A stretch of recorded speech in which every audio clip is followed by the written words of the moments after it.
Foundational Black Americans created hip hop. Other cultures participated in it, but had no part in the creational aspect of the art form. When I say foundational Black Americans, I mean Black people that lived here in America, especially from the New York City area. Many will say the Bronx, but a lot of people will say it was around all parts of New York City at that time. That we are the ones, even though there were other people around us, Puerto Ricans and Jamaicans and any other people, that could have been around us. We were the ones that started this and drove the culture.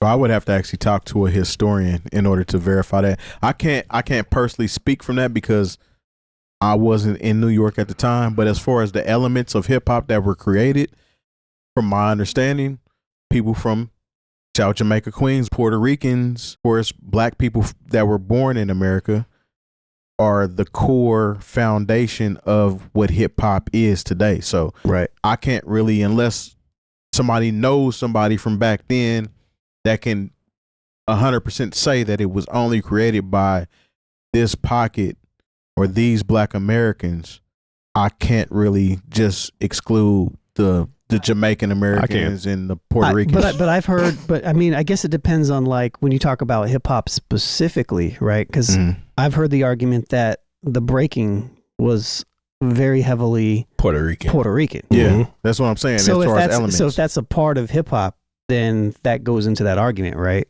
I understand where people are coming from with these things, but I also say that when you're talking about the art, you're talking about the music, the emceeing, the dance, a lot of these things are the culmination of Black American culture. When you talk about, the break beats, these are break beats from rock, from jazz, from R&B, from funk records. These are all forms of Black music. Yep. And from foundational Black Americans. And I know some people feel some kind of way, because the thing is, look, I am not here to dismiss the contributions of my Puerto Rican brothers and sisters, anybody Jamaican, anybody who comes from any part of different parts of this melting pot that is New York. But when it comes down, there is a buildup of Black American culture, and it comes to a point where it is hip hop, and it's kind of like, look, just because I'm in the kitchen when my mother pulls out the turkey on Thanksgiving, and someone asked me, "Hey, did you cook dinner?" And it's like, no, I say, yeah, I cooked dinner. No, I was there when my mother pulled the turkey out of the oven. That doesn't mean I cooked the dinner. That's a participant, though. Yeah, right? I can. So when you break it down like that, yeah, if you were just in the kitchen, but when we're talking about elements of hip hop and things that certain individuals were 100% participating in.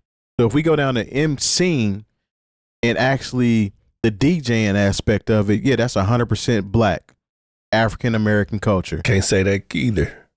You can though, because they were the if you think about the first person that was doing break beats, he's 100% Black African. Who was the first person to do that? As far as juggling? The first person to do funk related juggling and stuff was Kool Herc, right? Yeah. So Kool Herc, and I think about Grandmaster Flash at the same time. So he's Black. He's Black, but he's also Barbadian.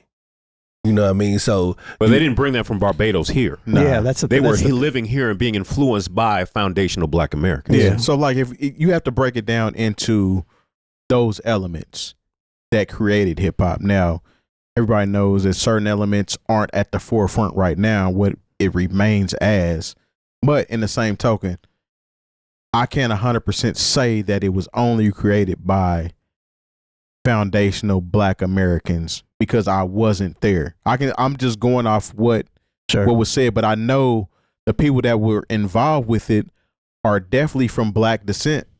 Because even if you talk about Puerto Ricans have Black, descent in them. Jamaicans, obviously. If we're coming down to the core of everything, yeah, it was, but you still had different nationalities involved with it at the same time. But the myth is that MCing, it came from dance hall culture.